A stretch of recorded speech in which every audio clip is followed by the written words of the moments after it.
नहमदुहु व नुसल्ली व नुसल्लिमु अला रसूलिहिल करीम अम्मा बअद फ़अऊज़ु बिल्लाहि मिनश शैतानिर रजीम क़ाल नबिय्यु सल्लल्लाहु अलैहि वसल्लम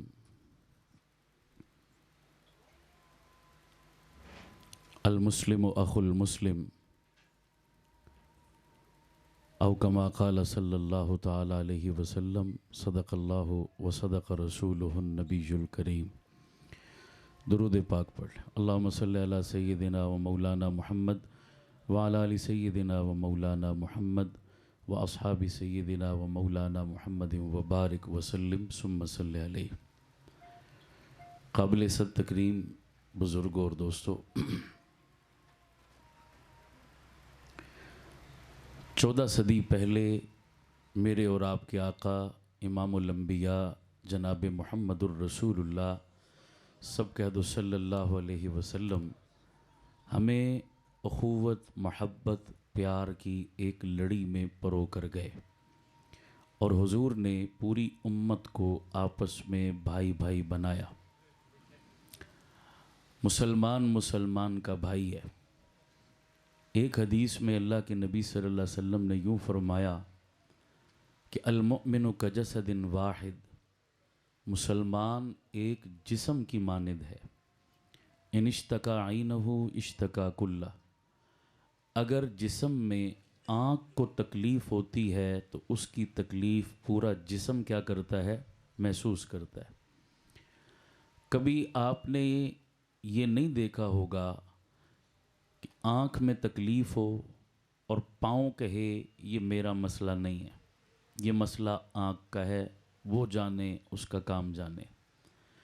कभी पैरों के नीचे कांटा चुभा हो तो आँख ने कभी नहीं कहा कि ये मसला किसका है, पाँव का है, मुझे क्या ज़रूरत है मैं उसके लिए रोऊं। पाँव में कांटा चुभता है, आँख उसके लिए रोती है, हाथ उसके लिए इस्तेमाल होते हैं, ज़ुबान उसके लिए बोलती है, पूरा जिस्म बेचैन होता है जब तक वो कांटा निकल ना जाए। इसी तरह मेरे नबी ने फरमाया कि ये पूरी उम्मत एक जिस्म की मानिद है। अगर किसी एक कोने में किसी मुसलमान पर तकलीफ़ हो, उसे कांटा चुभे, तो दूसरे कोने का मुसलमान उस तकलीफ़ को क्या करे, महसूस करे। अगर ये तकलीफ़ महसूस हो रही है तो हम एक उम्मत हैं, और अगर ये दर्द हमें महसूस नहीं हो रहा तो हम एक रश हैं, एक भीड़ हैं, एक इकट्ठ हैं, हम उम्मत कहलाने के हकदार नहीं हैं। मजमूई तौर पर इस वक्त देखें कि उम्मत पर इस वक्त कितना कठिन मरहला, कितनी आजमाइश का मरहला है। आज दुख इस चीज़ का नहीं है कि उम्मत मार खा रही है, उम्मत मुहम्मदिया की पिटाई हो रही है। दुख इस चीज़ का है कि हमें इस मार का एहसास, बोलो, हिस्स ख़त्म हो गई है। जैसे ये दीवार है, ये बेहिस हो चुकी है, हम भी क्या हैं, बेहिस हैं। रोज़ सोशल मीडिया पर वीडियोज़ की शक्ल में हम ख़बरें सुनते, पढ़ते, देखते हैं, लेकिन हमारी किसी भी अय्याशी में ज़र्रा भर फ़र्क, सब चीज़ें अपनी अपनी मस्ती में मगन हैं। किसी को एहसास नहीं है कि इस वक्त उम्मत किन मुश्किल तरीन हालात से दो चार, और आने वाला वक्त इससे ज़्यादा मुश्किल आजमाइश लेकर हम पर आ रहा है। अल्लाह पाक इस हमारी बेहिसी की कैफियत को दूर फरमा दे। आमीन कहो सारे। याद रखो, जो कौमें दूसरों का तमाशा देखती हैं, एक दिन उन पर भी वो हालात आते हैं। डरो उस वक्त से कि आज हमारे गज़ा के, फ़िलिस्तीन के भाइयों पर ये मुश्किल घड़ी आई और हम सब तमाशाई हैं। ये मुझे माज़रत के साथ माफ़ करो, मैं ये कहने पर मजबूर हूँ कि हमारे लोग समझते हैं कि या तो इस गज़ा और फ़िलिस्तीन के मसले में हम अपनी हुकूमत को 4 गालियाँ दे लें कि हमारे हुक्मरान बेगैरत हैं, बेहिस हैं, इनको कोई परवाह नहीं है, हमारी फ़ौज को कोई परवाह नहीं, तो 2-4 गालियाँ दे के हम समझें कि हमने अपना हक अदा कर दिया। ऐसा नहीं है।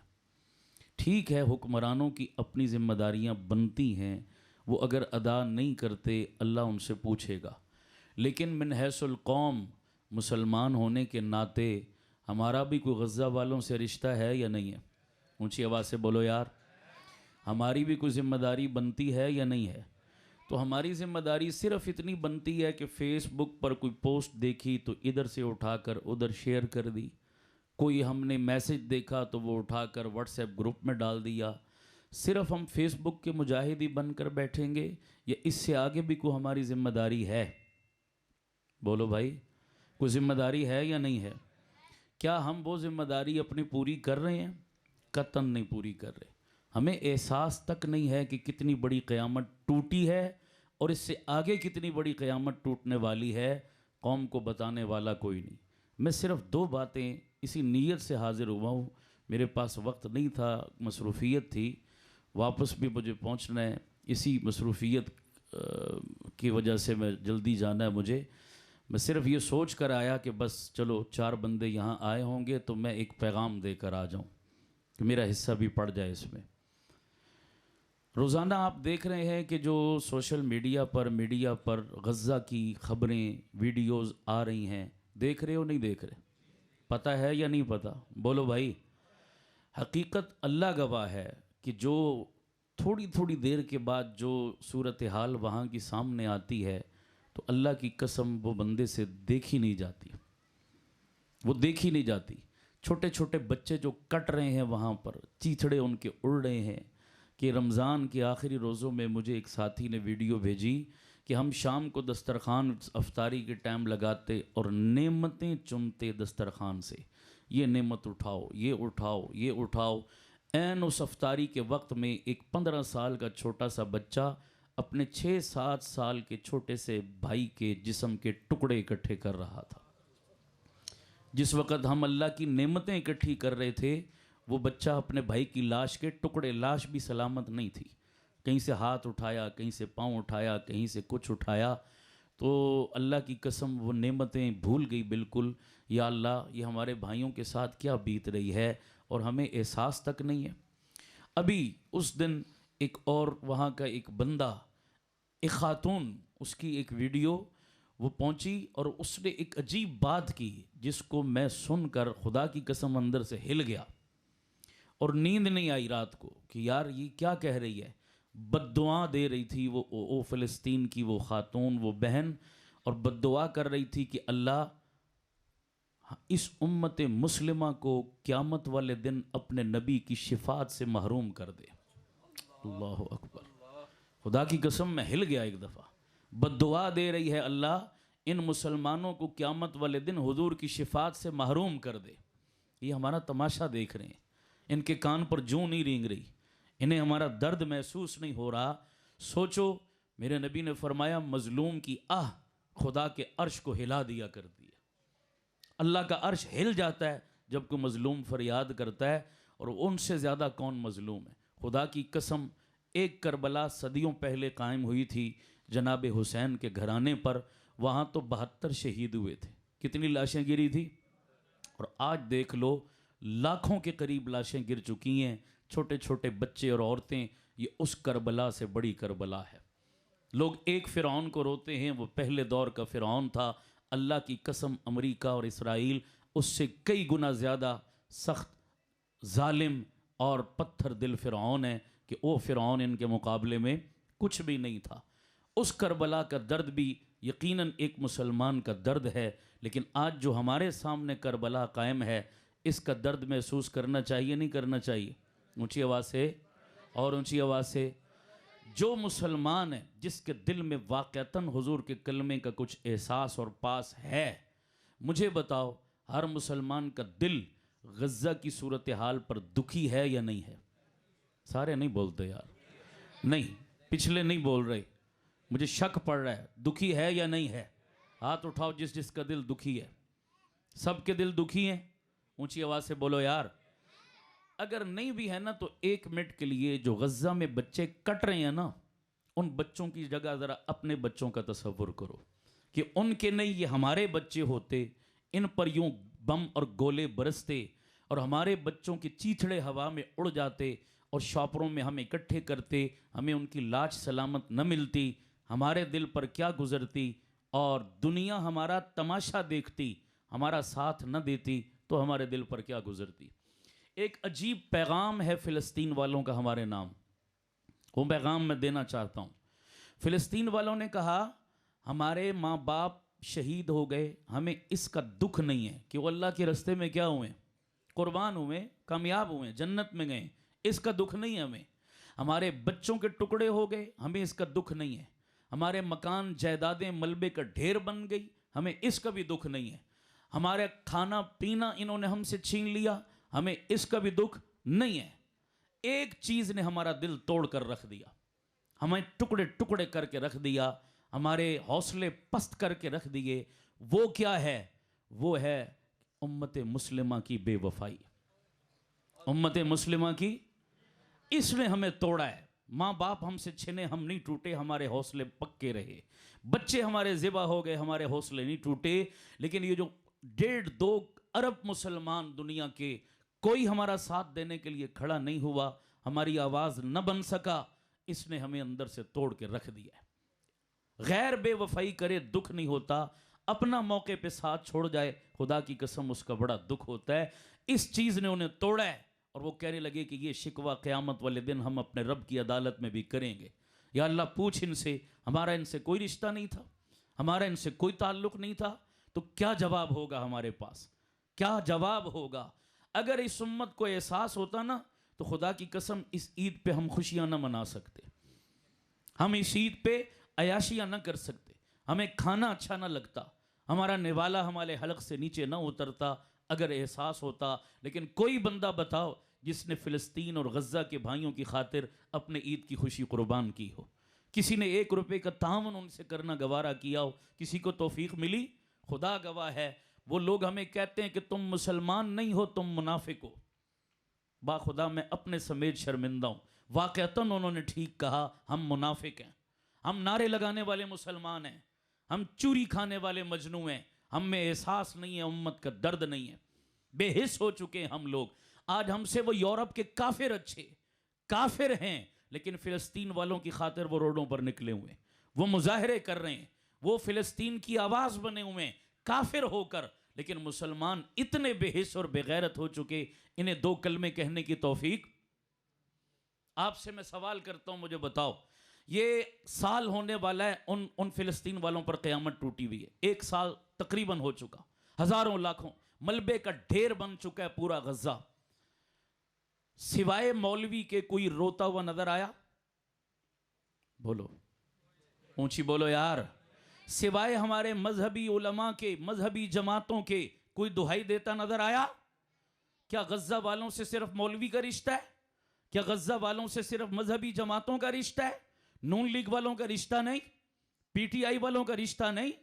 पीपल्स पार्टी वालों का रिश्ता नहीं? दुनियादार मुसलमानों का गज़ा वालों से कोई रिश्ता नहीं?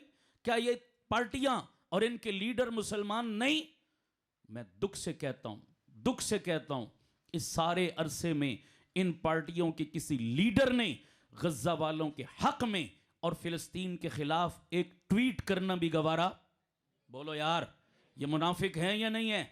और पीटीआई वालों और नून लीग वालों और मुस्लिम लीगियों, तुम सब कुछ बाद में हो, मुसलमान ऊंची आवाज से मुसलमान पहले हो।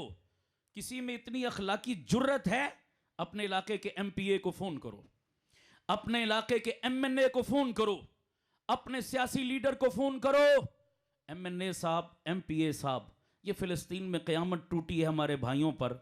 जनाब ने पंजाब या कौमी असम्बली में कोई मुंह से कोई 2 लफ्ज़ बोलना गवारा किए? सारे गूंगे शैतान हैं या नहीं? इलेक्शन के दिनों में कौम को उल्लू बनाने के लिए ये अमेरिका के बारे में 2-4 बातें, एब्सोल्युटली नॉट, हम कोई गुलाम हैं? हां, तुम गुलाम हो, तुमसे बड़ा कोई अमेरिकी दलाल नहीं। बोलो सही कह रहा हूं गलत कह? ऊंची आवाज से बोलो। ये उलमा बोले हैं फ़िलिस्तीन के हक में, गज़ा वालों के हक में, सिर्फ बोले नहीं, जाकर उनके हाथों में हाथ डालकर इजहार यकजहती किया या नहीं किया? ऊंची आवाज से बोलो। पाकिस्तान की धरती पर भी ये उलमा हर गली मोहल्ले में, हर अवामी इज्तिमा में, हर जगह गज़ा के हक में बोले, सिर्फ बोले नहीं, करोड़ों अरबों रुपए की जो इमदाद पाकिस्तान से इकट्ठी करके गज़ा वालों तक पहुंचाई और अभी तक पहुंचा रहे हैं, ये हमारे उलमा है। बोलो पहुंच रही है नहीं पहुंच रही? ऊंची आवाज़ से बोलो। मौलवी के अलावा कोई नहीं बोला, अकेला चीख रहा है बेचारा। इसलिए हमें अपने उलमा की आवाज़ बनना चाहिए नहीं बनना चाहिए? ऊंची आवाज़ से यार। एक मुसलमान के दिल के जज्बात हैं। मैं कहता हूँ यार, गज़ा वालों से जो हुआ हमारा दिल दुखी है।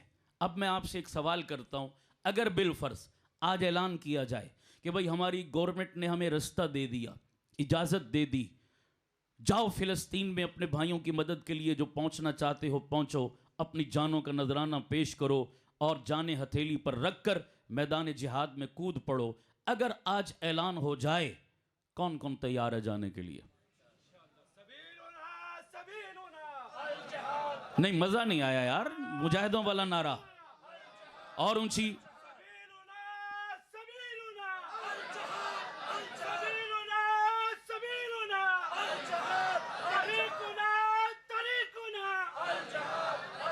जज़ाकल्लाह। ये जज्बात हर मुसलमान के होने चाहिए नहीं होने चाहिए? जिहाद का शौक़, हुजूर ने फरमाया जिसके दिल में जिहाद का शौक़ नहीं और जिहाद की तमन्ना नहीं, वो जब भी मरेगा मुनाफिक होकर मरेगा।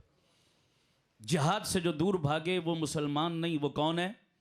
या अल्लाह हमारी तमन्ना है हमें मौका मिले तो हम देर, लेकिन अगर हमें तो इजाज़त नहीं है, रास्ता नहीं है, अब बिलफर्ज रास्ता मिल जाए और पाकिस्तान के 24 करोड़ अवाम सारे के सारे अगर गज़ा पहुंच भी जाएं तो सारे हम लड़ सकते हैं? बोलो भाई, हमें लड़ाई की ट्रेनिंग, हमें लड़ाई का तरीका पता ही नहीं। हम चले भी जाएं तो 24 करोड़ जाना फजूल है हमारा, वहां हम कुछ नहीं। चंद लोग हैं जो लड़ रहे हैं, मुजाहिदीन, अल्लाह उनको सलामत रखे, आमीन कह दो सारे, अल्लाह उनकी हिफाजत फरमाए। वो कर रहे हैं फर्ज अदा, सारे नहीं जा सकते, सारे लड़ भी नहीं सकते, लेकिन हम सारे यहां बैठकर उस जिहाद में अपना हिस्सा डाल सकते हैं नहीं डाल सकते? अच्छा, मैदान में फ्रंट मोर्चे पर लड़ना ये असल होता है या पीछे बैठकर लड़ने वालों को सपोर्ट करना ये असल होता है? बोलो सारे यार। थोड़ी सी आर्मी भी लड़ रही हो, पीछे उसकी कुमक लाइन, सप्लाई लाइन बहाल हो, उसको बराबर इमदाद पहुंचे, खुराक पहुंचे, मदद पहुंचे, असलहा पहुंचे, तो वो थोड़ी सी आर्मी भी सब पर क्या हो जाती है? हावी हो जाती है। लेकिन सप्लाई लाइन कट जाए तो लाखों के बंदे भी किसी काम के नहीं है। मैं और आप वहां जाकर लड़ नहीं सकते, लेकिन लड़ने वालों की सप्लाई लाइन, सारे बोलो यार, मैं और आप वहां जाकर लड़ नहीं सकते, लेकिन दुश्मन की सप्लाई लाइन को काटने का सबब बन सकते। अब मुझे बताओ, हमारी दुकानें, हमारी मार्केटें, हमारे बाजार, इनमें जितनी चीजें पड़ी हैं, ये चीजें किसकी हैं? यहूद व नसारा की। बोलो किसकी? और उनका खरीदार कौन है? मुसलमान। ये पैसा, ये प्रॉफिट किसको जा रहा है? उन्हीं को। ये असलहा उसी पैसे से खरीदा जा रहा है। ये गोली और बारूद मेरी और आपकी जेब से खरीद कर हमारे ही भाइयों को मार रहे हैं। तो बताओ, यहूद व नसारा की सप्लाई लाइन को बहाल करने का सबब कौन बने? सारे बोलो भाई। अगर दुश्मन की ये सप्लाई लाइन कट जाए, उनकी मुआशी रग को हम काट दें, उनका मुआशी बाइकाट कर दें, वो ज्यादा अरसा ये बदमाशी कर सकते हैं? ऊंची आवाज से। उनकी सारी बदमाशी, उनकी मईशत उनके डॉलर की वजह से। अमेरिका के पास डॉलर, इसराइल की मईशत मजबूत, इसलिए उनको किसी की परवाह नहीं। खुदा की कसम, ये बहुत बड़ा जिहाद है जो हम कर सकते हैं। ये मेरे नबी की सुन्नत है। खैबर के यहूदियों की हुजूर ने सप्लाई लाइन काटी थी, उन्हें घुटने पर मजबूर किया था, मुआशी बाइकाट करके। हुजूर की इस सुन्नत को अगर आज हम जिंदा कर दें तो खुदा की कसम, उन गज़ा के भाइयों से हम बहुत बड़ा ताउन कर सकते हैं। इस जिहाद में कौन कौन हिस्सेदार बनेगा? दिल से कह दो इंशाअल्लाह, और ऊंची कह दो इंशाअल्लाह। अब आपने 2-4 काम करने हैं। पहला, सारे मेरे जितने उलमा बैठे हैं इस मजमे में, मेरी इनसे दरख्वास्त है। मैं भी रस्ते में भी बात कर रहा था, मैंने अपने पिंडी में भी मुहिम शुरू की हुई है। रात को मैं हरीपुर में था, वहाँ सब हजरात को मैं इस पर लगा कर आया। कल दिन में चकवाल में था, वहाँ पर मैंने सब हजरात को इसके लिए मुतवज्जे किया। इस वक्त सिर्फ यही जिहाद है, सारे काम छोड़ दो, बाकी काम पहले भी होते रहे फिर भी होते रहेंगे। इस वक्त दीन का सबसे बड़ा तकाजा क्या है भाई? गज़्ज़ा की आवाज़ बनना। बनोगे इंशाअल्लाह? सारे बनोगे इंशाअल्लाह? गज़्ज़ा के हाथ में लाओगे इंशाअल्लाह? इसलिए पहला काम, इस मजमे में जितने बैठे हो, आज कलमा पढ़ के वादा करो, मर जाएंगे भूखे, माड़ी चीज़ खरीद लेंगे, घटिया चीज़ खरीद लेंगे, न भी मिली तो वैसे गुजारा कर लेंगे, यहूद व नसारा की किसी मसनूआत और किसी चीज़ को हाथ नहीं लगाएंगे। पक्का वादा है इंशाअल्लाह? पक्का वादा है इंशाअल्लाह। उलमाए किराम, मेरी दरख्वास्त है, आप हजरात इसके लिए अपनी मीटिंग बुलाएं, ये सारी मस्जिदों में लोगों में अवेयरनेस पैदा करो। देखो, दुकानदार हमेशा दुकान पर वही चीज़ रखता है गाहक जिसकी डिमांड करता है। अगर गाहक डिमांड करेगा कि मुझे पेप्सी नहीं चाहिए, मुझे कोक नहीं चाहिए, मुझे ब्रांडेड शैम्पू नहीं चाहिए, मुझे ब्रांडेड चीज़ नहीं चाहिए, मुझे लोकल चीज़ दो, पाकिस्तानी चीज़ दो, गाहक अगर लोकल चीज़ मांगेगा, दुकानदार ब्रांडेड चीज़ रखेगा? ऊंची आवाज़ से बोलो। दुकानदार की मजबूरी है, वो जिधर से मर्जी तलाश करके लाए, वो लोकल चीज़ लाएगा। आप एक दुकान पर गए, आपने देखा भाई पाकिस्तानी चीज़ नहीं, दूसरी पर चले जाओ, वहाँ पर भी नहीं, तीसरी पर चले जाओ, और दुकानदार को अपना एहतिजाज रिकॉर्ड करवाओ, भाई मैं ये चीज़ लेने आया था, आपकी दुकान पर लोकल चीज़ नहीं थी, इंपोर्टेड चीज़ मैं खरीदूंगा। बोलो, मैं खरीदूंगा नहीं, मेरा बाइकाट है, मैं अपने भाइयों से गद्दारी नहीं कर सकता। इतना कह के जरूर आया करो दुकानदार को। 20 गाहक भी एक दिन में दुकानदार को ये कहकर आएंगे कि मैं इंपोर्टेड चीज बाइकाट की वजह से नहीं खरीद रहा, मैं अपने भाइयों के खून से अपने हाथ नहीं रंगना चाहता, तो अगले दिन वो सारी चीजें खुद ब खुद वहां से गायब करेगा, उठाएगा, लोकल चीज रखने पे मजबूर होगा। 1 महीने के अंदर अंदर हमारी दुकानों पर लोकल चीजें आ चुकी होंगी। थोड़ी सी कुर्बानी, महीना 2 महीना दे दो, यहां से ना मिले चक्री चले जाओ, चक्री ना मिले पिंडी चले जाओ, दूर चले जाओ, वहां से मंगवा लो, लेकिन वादा करो कि उनकी किसी चीज को हाथ, यही शऊर अपने बाकी भाइयों में भी पैदा करोगे। भाई स्टूडेंट्स के अंदर, स्कूल का नौजवान स्कूल वालों के अंदर, ताजरों में, मौलवियों में, दीनदारों में, हर बंदा दूसरों तक ये पैगाम और ये आवाज़ पहुंचाए। जिस महफिल में जाओ, आज के बाद ये दावत अपने ऊपर फर्ज समझो। करोगे इंशाअल्लाह? दूसरी चीज़, मुझे कई दोस्त कहते हैं जी, अगर मिसाल के तौर पर ये 100-200 बंदा बैठा है, अगर ये बाइकाट कर भी दे, पेप्सी ना भी पिए, कोक ना भी पिए, ब्रांडेड चीज़ें छोड़ दे, तो क्या इससे इसराइल तबाह हो जाएगा?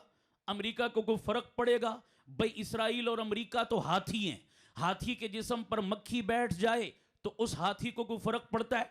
बोलो भाई। भाई 200-400 बंदों ने बाइकाट कर भी दिया, 500,000 बंदों ने बाइकाट कर भी दिया, उनको कोई फर्क? तुम मौलवी ऐसे ही दिमाग खराब है, ये छोड़ दो, ये छोड़ दो, ये छोड़ दो, क्या फायदा होगा छोड़ने का? बाबा, उनको फर्क पड़े ना पड़े, हमें फर्क। सारे बोलो, हमें फर्क। अब पूछो हमें क्या फर्क पड़ेगा, तो मैं बताता हूं हमें क्या फर्क पड़ेगा। इब्राहिम अलैहिस्सलाम को जब निमरूद ने आग में डाला था, इतनी शिद्दत वाली आग थी, 6 मील दूर तक उस आग की तपश जाती थी, 6 मील दूर उस आग का अलाव जाता था, कोई करीब नहीं जा सकता था।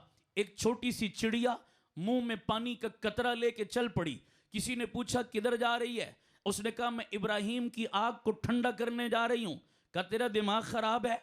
क्या पिद्दी और क्या पिद्दी का शोरबा, इतनी जबरदस्त आग और एक कतरे से तू आग ठंडी कर लेगी? दिमाग खराब है तेरा? चिड़िया ने बड़ा प्यारा जवाब दिया, वो हर मुसलमान याद करे। चिड़िया ने कहा था मुझे भी पता है इब्राहिम की आग को मैं ठंडा नहीं कर सकती, ठंडा किसने करना है? रब ने करना है। बात इब्राहिम की आग को बुझाने की नहीं, बात इब्राहिम के चाहने वालों में नाम लिखवाने की है। इब्राहिम की आग को ठंडा करने का सवाल नहीं, इब्राहिम के चाहने वालों में नाम लिखवाना है। कल क़यामत वाले दिन इब्राहिम का रब पूछेगा, मेरे नबी को आग में डाला गया, सारी दुनिया ने तमाशा देखा, तू बता तू तमाशाइयों की सफ में थी या इब्राहिम की आग ठंडा करने में तेरा कोई किरदार था? तो मैं कह दूंगी मौला, छोटी सी जान थी, छोटा सा मुंह था, उसमें एक कतरा आता था, मैं वो कतरा लेकर चल पड़ी थी। इब्राहिम के चाहने वालों में मेरा नाम आ जाएगा, मेरा बेड़ा भी पार हो जाएगा। यारो 200, 400, 500, 1000 बंदे के बाइकाट से अमेरिका इसराइल तबाह नहीं होगा, लेकिन नबी की उम्मत के चाहने वालों में मेरा और आपका नाम भी लिखा जाएगा।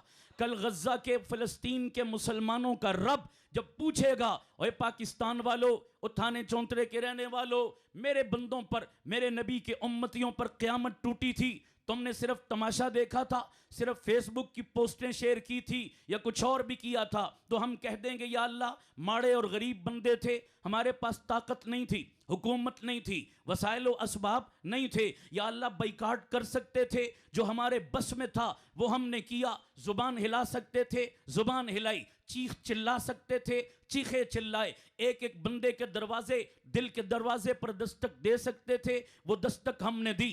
अजान दे सकते थे, अजान हमने दी। लोगों में शऊर बेदार कर सकते थे, शऊर बेदार किया। सोशल मीडिया का प्लेटफॉर्म इस्तेमाल कर सकते थे, वो हमने इस्तेमाल किया। मालो जान से अपने भाइयों के साथ खड़े हो सकते थे, खड़े हुए। या अल्लाह, जो हमारे बस में था वो हमने किया। शायद अल्लाह मुनाफिकों की लिस्ट से हमारा नाम निकाल कर मोहम्मद के चाहने वालों की लिस्ट में हमारा नाम भी शामिल करवा दे। नियत करते हो सारे इंशाअल्लाह? इसलिए आज से आपने ये वादा करना है, इस जिहाद में हमने हिस्सा लेना है इंशाअल्लाह। अब एक छोटा सा काम और भी करना है। ये तो है हमने सप्लाई लाइन काटी है उनकी, लेकिन अपनी सप्लाई लाइन को क्या रखना है? सारे बोलो भाई, बहाल। और वो किससे बहाल होगी? माली ताउन से। गज्जा वालों को एक एक रुपए की ज़रूरत, खाने की ज़रूरत, खुराक की ज़रूरत, बिल्कुल बेआसरा बेयारो मददगार पड़े हैं। एक टाइम का एक लुकमा खाने को मुयस्सर नहीं, दवा मुयस्सर नहीं, लाशें दफनाने के लिए इंतज़ाम नहीं, कफन का इंतज़ाम नहीं, खुले मैदानों में उनकी लाशें पड़ी, परिंदे तक उनकी लाशों को नोच रहे हैं, कोई बंदोबस्त नहीं। खुदा का आसरा है या मुझसे और आपसे उनकी तवक्कुआत हैं? आज के बाद वादा करो, अपने माहाना आमदन में, अपनी माहाना तनख्वाह में कुछ ना कुछ हिस्सा बजट का अपने भाइयों के लिए वक्फ करेंगे इंशाअल्लाह। सारे कह दो इंशाअल्लाह। सिर्फ एक दफ़ा नहीं कि वक्ती 150 देकर हम उठ जाएं, नहीं, वादा करो इंशाअल्लाह कि हमेशा के लिए यह ताउन अपने भाइयों के साथ जारी रहेगा। उसका आसान तरीका है, हमारे मुल्क में 3-4 प्लेटफॉर्म हैं जो मुस्तनद हैं। आप बराह रास्त उनके ज़रिए अपनी इमदाद वहाँ तक पहुँचा सकते हैं। आप खुद, मैं उलमा को दे दूँगा वो अकाउंट नंबर भी और वो राब्ता नंबर भी। पहले नंबर पर जो एक अच्छा काम कर रहे हैं, जो इदारा कई महीनों से बराह रास्त हमारी इमदाद वहाँ पहुँच रही है फ़िलिस्तीन वालों तक, वो है शेखुल इस्लाम हज़रत मुफ्ती तकी उस्मानी दामत बरकातहुम की शख्सियत और उनके इदारे का ट्रस्ट जो है वो बराह रास्त वहाँ कई महीनों से काम कर रहा है। अरबों रुपए की इमदाद वहाँ पर वो पहुँचा चुके हैं और अभी भी उनके रिलीफ का काम जारी है। नंबर 2, कायदे मिल्लत इस्लामिया हज़रत मौलाना फजलुर रहमान साहब दामत बरकातुहुल आलिया, उनका इदारा और ट्रस्ट वहाँ पर बहुत बड़े पैमाने पर काम कर रहा है, अरबों की इमदाद पहुँचा चुके। हम्मास की क़यादत से बराह रास्त मिलकर अरबों रुपए उनके हवाले किए। इस रमज़ान में भी सहरो अफ्तार का एक बहुत बड़ा प्रोजेक्ट वहाँ उनका काम कर रहा था। तीसरे नंबर पर खुबैब फाउंडेशन, जो हमारे मुल्क का एक बड़ा रिफाही इदारा उलमा की ज़ेर निगरानी चल रहा है। ये रिफाही इदारा खुबैब फाउंडेशन, ये भी कई महीनों से वहाँ जो है वो काम कर रहा है और इमदाद कर रहा है, उनकी मुस्तनद इदारा। चौथे नंबर पर बैतुस्सलाम ट्रस्ट, ये भी बहुत मुस्तनद इदारा उलमा की ज़ेर निगरानी काम कर रहा है। इन चारों के अकाउंट नंबर, राब्ता नंबर भी मैं यहाँ उलमा तक पहुँचा दूँगा। आप बराह रास्त देना चाहें तो बराह रास्त उन तक खुद उनके अकाउंट में अपनी इमदाद पहुँचाया करें। और अगर यहाँ हवाले करना चाहें, मैं आज भी दरख्वास्त करके जा रहा हूँ, अगर आप मुनासिब समझें तो बाद में ज़रूर इस पर वर्क करें। ये जितने मेरे भाई आए हो, आज भी कोई खाली ना जाए, अपना हिस्सा ज़रूर ताउन का अपने उन भाइयों के लिए जमा करवा के जाएं। क्या ख्याल है जी? होना चाहिए भाई। आज भी ज़रूरत है। इस महफिल में बैठे हो, कोई खाली ना जाए यार। आज से ही बिस्मिल्लाह कर दो, आगाज़ कर दो। अल्लाह के ख़जानों पर नज़र रखो, अपनी जेब और तनख्वाह पर नहीं। जितना ज़्यादा से ज़्यादा हो सके। अभी मेरे बयान के आखिर में सारे भाई कोई यहाँ खड़े हो जाओ रुमाल लेकर, और जो है वो सारे भाई कोई इससे महरूम न रहे, अपना हिस्सा जमा करवाओ। यहाँ ज़िम्मेदार साथियों के पास इनके हवाले करो, और ये खुद बराह रास्त पहुँचाना चाहें तो हमारे वास्ते से पहुंचाना चाहें तो जैसे आपको आसानी और सहूलत हो, लेकिन ज़रूर आज वादा करके जाओ, आज के बाद आराम से नहीं बैठेंगे इंशाअल्लाह। सारे कह दो इंशाअल्लाह, सुकून से नहीं बैठेंगे। हर आने वाली वीडियो झंझोड़ रही है हमें, हमारा नींद उड़ा देती है, खाना अच्छा नहीं लगता कि यार हम किस तरह खाएं, किस तरह ये नेमतें इस्तेमाल करें। हमारे भाइयों बहनों के साथ वहाँ ये क़यामत टूट रही है। और मैंने अभी रास्ते में भी साथियों से बात की, इंशाअल्लाह पूरे इलाके का इजलास बुलाएं, बरेलवी हों तब, अहले हदीस हों तब, और सुन्नी देवबंदी हों तब, पीटीआई वाले हों, नून लीग वाले हों, किसी पार्टी के हों, किसी तबके के हों, ये हम सब का मसला है या नहीं है? ऊंची आवाज से बोलो भाई। हमने ये अवेयरनेस एक एक गांव तक, एक एक बाजार तक, एक एक मोहल्ले तक पहुंचानी है और मुकम्मल तौर पर यहूद व नसारा की मसनूआत का बाइकाट करवाना है इंशाअल्लाह। उसके लिए एक नुमाइंदा इजलास भी जल्द यहाँ पर बुलाया जाएगा, किसी भी जगह का तयन करके। उसमें भी आप हजरात ने इन उलमा के साथ तामुन करना है और इस आवाज़ को आगे जहाँ तक हो सके ज़रूर पहुँचाना है। अगर आप ये काम करेंगे तो मैं समझूंगा आज का हमारा ये मिल बैठना किसी खाते लग गया और ये हमारा करामत हो गया। आप सब तैयार हो इसके लिए? हाथ खड़ा करके वादा कर दो इंशाअल्लाह, जहां भी बुलाया जाए मालो जान के साथ पहुंचोगे इंशाअल्लाह, कोताही तो नहीं करोगे। अपनी तमाम मसरूफियात छोड़नी पड़ी, इससे बड़ी कोई मसरूफियत नहीं है। इसको अपना सबसे बड़ा ओढ़ना बिछोना बनाओ, वरना छांटी हो रही है। आज ये बड़ा नाजुक दौर है। ये जो इसराइल गज्जा की जंग चल रही है, इसको मामूली जंग न समझो, ये ग्रेटर तब्दीली का प्लान बन चुका है। कुर्बे क़यामत की एक बड़ी निशानी पूरी होने वाली है। और सुनो, मैं एक आखिरी बात कह के बात ख़त्म करता हूँ। मैंने नबी पाक की हदीस पढ़ी, मैं हिल गया खुदा की कसम। उसने मुझे मजबूर किया कि मैं सारे काम छोड़कर इसको अपना ओढ़ना बिछोना बनाऊं। ये सुनोगे आप भी मजबूर हो जाओगे। इस वक्त पूरी दुनिया में मुसलमानों की तादाद तकरीबन कितनी? 1.5 से 2 अरब। कितनी तादाद? और सुनो, मुस्तदरक हाकिम की हुजूर की हदीस सुना रहा हूं। मेरे नबी की हदीस का मफहूम है, कुर्बे क़यामत में इमाम मेहदी जब आएंगे और कुफर से लड़ाई करेंगे, जो फैसला कुन जंग होगी, इमाम मेहदी का साथ देने वाले पूरी दुनिया में टोटल 12 से 15 हज़ार मुसलमान होंगे। तादाद कितनी है? 1.5 से 2 अरब। और इमाम मेहदी के साथ खड़े होने वाले बोलो 12 से 15 हज़ार। बाकी सब गए, छांटी हो गई, गए निकल गए मुनाफिक, गए निकल गए चूरी खाने वाले मजनू, गए निकल गए सूखे हमारी तरह नारे लगाने वाले लोग। छांटी और छांटी का अमल शुरू हो चुका है। और गज्जा वालों, तुम्हें सलाम है, तुम मुनाफिकों में नहीं आए। तुमने जाने दे दी, तुमने बच्चे कटवा दिए, तुम डट गए, तुमने ईमान का सौदा नहीं किया। इम्तिहान गज्जा वालों का नहीं, इम्तिहान किसका शुरू हो चुका है? बोलो, फैसला होगा कौन मुनाफिकों के साथ खड़ा है, कौन हक वालों के साथ खड़ा है। अल्लाह बहुत कमज़ोर हैं, हम दरख्वास्त करते हैं उन 12-15 हज़ार में हमें भी शामिल फरमा लेना। अल्लाह मुनाफिकों से बचा। इस ज़माने में जो वक्त आने वाला है, बड़ा नाजुक दौर है। और खुदा के लिए अपनी नस्लों को टिकटॉक पे बर्बाद ना करो, फेसबुक पे बर्बाद ना करो। इन्हें मुजाहिद बनाओ, इन्हें गाजी बनाओ, इनके दिल में शौक़ शहादत पैदा करो, इन्हें उलमा से जोड़ो, इनके दिल में दीन की अज़मत और मोहब्बत पैदा करो। वरना बर्बाद हो रही हैं तुम्हारी नस्लें गलियों नालियों पर, सियासत पर, इन बेहुदगियों पर, इन बेहयाइयों बेगैरतियों पर। ईमान नहीं बचेगा। ये छांटी का अमल शुरू हो चुका है। यह आगाज है गज्जा का मारे का, गज्जा का मैदान आगाज है। इम्तिहान हमारा वो तो कामयाब हो चुके। अल्लाह तो हम गुनाहगारों को भी इस इम्तिहान में कामयाब फरमा। अल्लाह मुनाफिकों से हमारी हिफाजत फरमा। मरते दम तक ईमान हमारे सलामत रख। तो अपने ईमान की फ़िक्र करोगे इंशाअल्लाह, इसकी बका के लिए कोशिश करोगे। अल्लाह मुझे और आपको इन बातों पर अमल की तौफीक अता फरमाए। यार जिंदा मुलाकात बाकी। व आखिर दावाना अनिल हम्दुलिल्लाहि रब्बिल आलमीन।